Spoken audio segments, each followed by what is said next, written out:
Привет, друзья! Меня зовут Артемий Троицкий, «Живой уголок» и видеоэпопея «Популярная советология».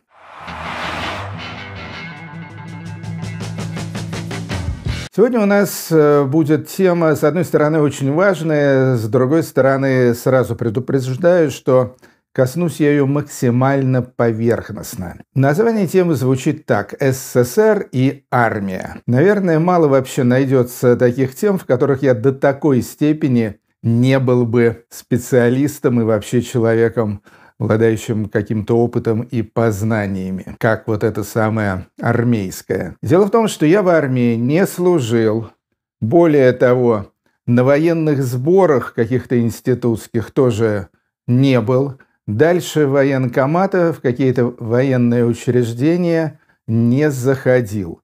Более того, почти никто из моих друзей и знакомых тоже в армии не служил, так что всяких смачных рассказов на военные темы я тоже почти не слышал. Поэтому обозревать я буду эту самую армейскую тему с позиции сугубо посторонних, но в каком-то смысле эта позиция и довольно типичная, потому что таких молодых людей, как я, в Советском Союзе было огромное количество. Был определенный парадокс, конечно, в том, что Советский Союз, с одной стороны, позиционировал себя как максимально миролюбивую страну, и, как я уже, по-моему, говорил, если взять главные советские пропагандистские лозунги, как для внешнего, так и для внутреннего использования, то, первый был, естественно, наша цель — коммунизм, строительство коммунизма,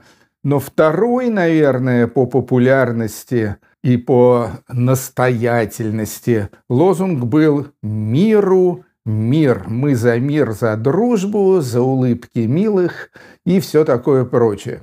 Ну, а потом уже там всякие слава труду и так далее. В общем, борьба за мир была важнейшей составляющей частью всей советской пропаганды. Это с одной стороны. С другой стороны, назвать Советский Союз такой уж прямо пацифистской, миролюбивой страной было, конечно, невозможно. После 1941 года несколько было случаев, когда СССР вводил свои войска, нападал на другие страны. Не обязательно это были войны, то есть, скажем, в Венгрии в 1956 году и в Чехословакии в 1968 году это была просто военная интервенция, призванная сместить неугодные в этих странах власти. Плюс, естественно, была Корейская война в начале 50-х годов, в которой СССР участвовал, скажем так, в основном на уровне всяких советников, инструкторов, там, отчасти летчиков и так далее, но большими силами в эту склоку с американцами и южнокорейцами не лез. И на самом деле единственная на моей памяти и в мою бытность в СССР такая большая настоящая война — это была война в Афганистане, которая продлилась практически 10 лет, с 79 по 89 год. Каким образом война эта коснулась меня? Во-первых, естественно, вот весь этот милитаризм, он пер изо всех щелей. Уже в школе и в детском саду там, естественно, был и культ Великой Победы, и непобедимая Красная, она же Советская армия, начальная военная подготовка, которая была у нас в школе в старших классах, которую я так довольно смутно помню, но я точно помню, что мы там собирали, разбирали автоматы Калашникова. Более того, однажды даже поехали на полигон, и я там из этого Калашникова стрелял по мишеням, надевали противогазы на скорость, это все засекалось, кто быстрее наденет и снимет противогаз и так далее. То есть война на самом деле преследовала со всех сторон. Естественно, опять же, все эти бесконечные рассказы о пионерах-героях, о Зое Космодемьянской, о памфиловцев и так далее. То есть война вообще была важной частью всяческой такой идеологическо-патриотической советской подготовки. На кого-то это, может быть, и действовало, на меня и на ребят моего круга это не действовало абсолютно. Люди из моего круга, они от армии пытались откосить, и обычно это увенчивалось успехом. В моем конкретном случае история была такая. Значит, учился я в институте у нас была военная кафедра, ну и надо сказать, что я сразу с этой военной кафедрой вступил в конфликт.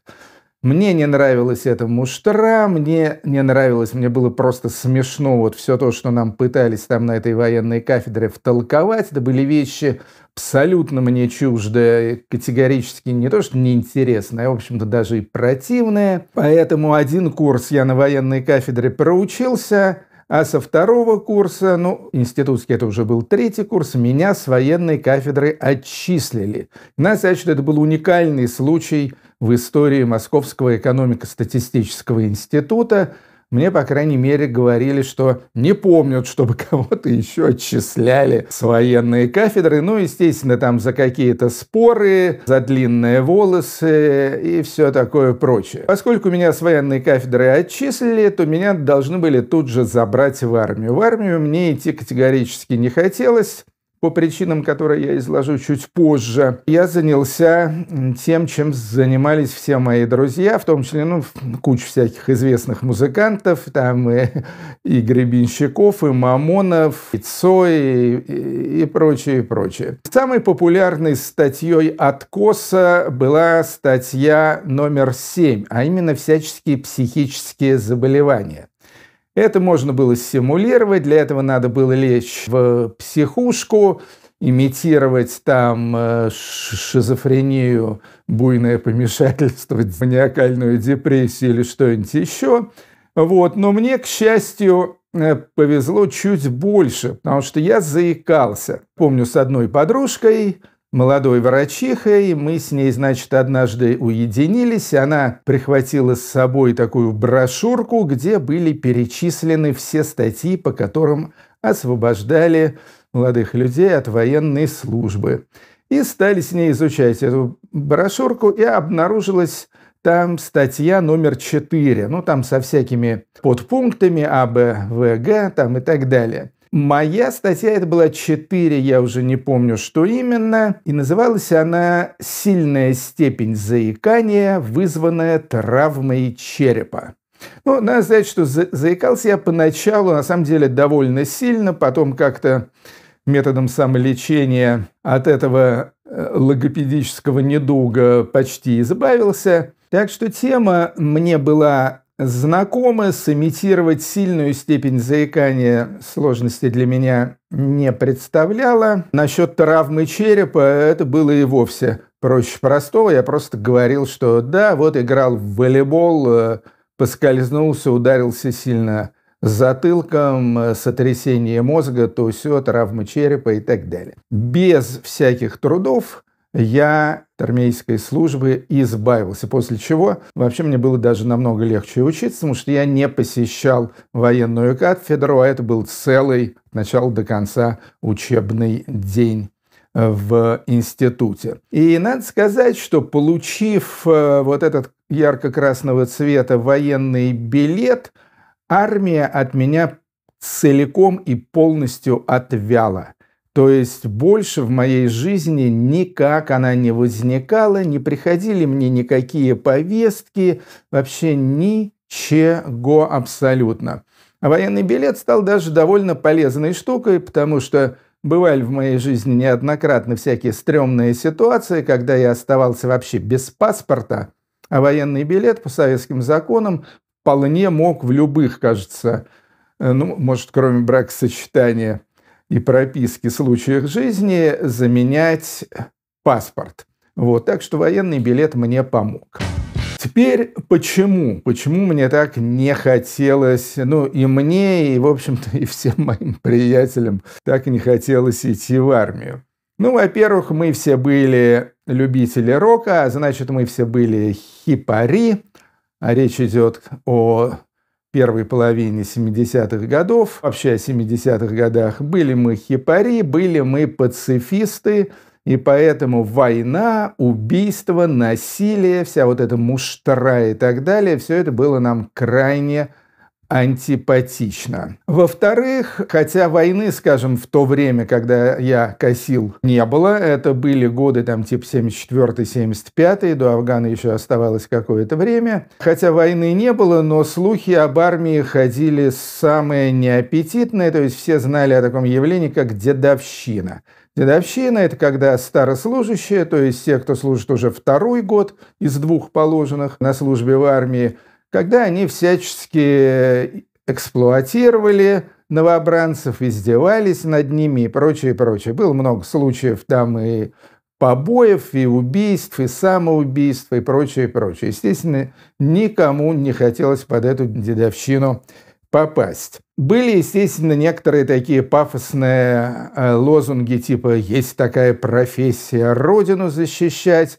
Но опять же, вопрос был, хотелось ли нам защищать эту Родину, к которой мы относились, надо сказать, с большим недоверием и неуважением. Честно говоря, защищать такую Родину не хотелось. Я помню, была даже такая популярная поговорка «скорее бы война началась, в плен сдаться». Ну, я не собирался сдаваться в плен, но и воевать за СССР мне тоже как-то совсем не улыбалось. Тем более, если воевать, то с кем? С НАТО, с Америкой? Да нет, мы все очень любили Америку, американскую музыку, американские джинсы, американские сигареты и все такое прочее. В общем-то, это явно не было для нас какой-то такой заветной мишенью. И у меня еще был перед глазами один пример. То есть, кажется, единственный из моих таких более или менее близких приятелей, кто в армии все-таки отслужил, это был один парень, назову его Миша. Он был хипарь, красавец, играл в рок-группе и так далее. И вот ему каким-то образом от армии откосить не удалось. И пошел он в армию, вернулся через 2 года. Надо сказать, что вернулся совершенно другим человеком. Вернулся он оттуда какой-то тихий такой, пристукнутый, приплюснутый. До армии у него была роскошная такая темная шевелюра, а тут, я уж не знаю из-за чего там, то ли из-за радиации, то ли еще из-за чего-то,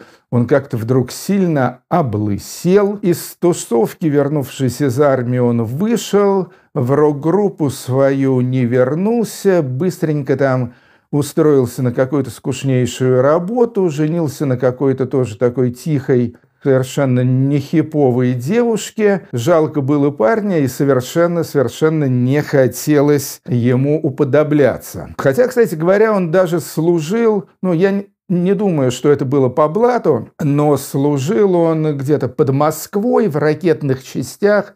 То есть это не то, что его услали в какую-то тьму таракани, в страшные условия. Вот. И тем не менее вернулся новым человеком, но, в общем-то, эта новизна как бы ему совершенно не шла. Кстати говоря, мы говорили в прошлый раз о блате. В общем-то, с армией блатные всякие интриги тоже очень часто бывали связаны, то есть, естественно, освобождались от армии и получали военный билет за деньги, это само собой, или бывали такие, блатные армейские службы. Скажем, ребята там типа Федя Бондарчук там и так далее, из московских таких элитных, так сказать, семей, они, скажем, служили в театре советской армии. В центре Москвы, соответственно, жили иногда в казармах, иногда дома, ездили на лошадках и в общем-то, прекрасно себя чувствовали. Так что это тоже было. Когда началась война в Афганистане, и для меня, и опять же для моего этого самого столичного, можете даже сказать, мажорского круга, эта война прошла максимально незаметно. Вообще в Афгане погибло 15 тысяч советских военнослужащих. 15 тысяч, как вы понимаете, это гораздо меньше, чем теперь в Украине, но тем не менее, в общем-то, это довольно много народу. Опять же, могу сказать совершенно точно, никто из моих знакомых или даже там друзей моих друзей и так далее в Афгане не воевал, тем более там не погиб, не был ранен. Единственное, наверное, чем афганская война повлияла, скажем так, на наш образ жизни, сугубая мелочь, это появились в больших количествах на черном рынке афганские дубленки, такие красивые, расшитые, и гораздо более дешевые, чем всякие итальянские дубленки и так далее. А дубленка тогда это была для девушек зимняя одежда номер один в Советском Союзе. Дубленки эти привозили, в частности, артисты, которые выступали в Афганистане. Особенно этим славился Иосиф Кобзон, который возил, значит, после выступления перед советскими войсками где-нибудь там в Кабуле, возил эти дубленки вагонами, если не составами. Ну и, соответственно, выгодно их продавал на родине. Но главное, конечно, и это значительно менее приятно, чем дубленка, это наркотики. О наркотиках в СССР у нас будет отдельный выпуск, но тут я могу просто коротко сказать, что я лично столкнулся с так называемыми тяжелыми наркотиками, то есть, конкретно с героином, только после начала афганской войны. Может быть, до этого они тоже были, но мне лично не попадались, хотя, в общем-то, любителей в окрестностях и курнуть, и закинуться было достаточно много. Даже из Средней Азии, естественно, привозили отборную траву, привозили кокаин, но вот этих вот уже таких смертельных наркотиков не было. Это уже все спасибо афганской войне. Так вот примерно сложились мои отношения с военной службой, войной, милитаризмом и так далее в Советском Союзе. На отечественную культуру, в том числе на рок-музыку, афганская война как бы тоже не оказала особого воздействия. То есть она вообще была максимально заглушена. Об этом не писали, об этом телерепортажи всякие тоже, если выходили, то крайне редко и все крайне фальшивые, там типа афганские крестьяне приветствуют воинов-освободителей и так далее, хотя мы знаем, что воины-освободители положили в Афганистане сотни тысяч мирных крестьян, в том числе там и женщин, и детей и так далее. Как-то не странно, меня об этом иногда спрашивают, особенно сейчас в связи с войной в Украине, как-то не странно, в общем-то, никакого такого особого культурного и политического движения протеста против войны, по крайней мере, в брежневское время, не было. За всех отдувался один Юра Шевчук, который в 80-м году, кстати говоря, под впечатлением рассказов своего друга об Афгане, написал песню «Не стреляй». И, в общем-то, этим практически все ограничивается. Были какие-то патриотические военные песни, типа вокально-инструментального ансамбля «Синие береты». А так нет. В общем-то, афганская война прошла стороной. И в качестве постскриптума я хотел бы только добавить, что, тем не менее, при всем лицемерии, при всем милитаризме Советского Союза, при всем том, что они обвиняли, американских империалистов, поджигателей войны, немецких реваншистов, сионистов и прочее, хотя сами поджигателями войны тоже были, тем не менее, хотя бы на словах, хотя бы в пропаганде в Советском Союзе утверждалось, причем утверждалось таким абсолютно железным, железобетонным постулатом, то, что мир – это хорошо, война – это плохо, нет войне, миру мир. И, в общем-то, это были, при всем их несоответствии реальности, это были очень правильные лозунги, в отличие от тех лозунгов, которые сейчас процветают в путинской России, где за слово «мир» можно не то что штраф заплатить, а даже и сесть на 15 суток, а то и более. В этом смысле, надо сказать, путинская Россия проделала гораздо более позорный путь, чем брежневский Советский Союз. Пожалуй, все про войну и СССР. Извините за поверхностность, но я вас предупредил заранее. Зовут меня Артемий Митроицкий, это видеоэпопея «Популярная советология». И в следующем выпуске мы порассуждаем о патриотизме и интернационализме в СССР. Пока счастливо! Отзывайтесь и присылайте вопросы. Все вопросы и комментарии мною изучаются и в дальнейшем отвечаются. Пока. Счастливо.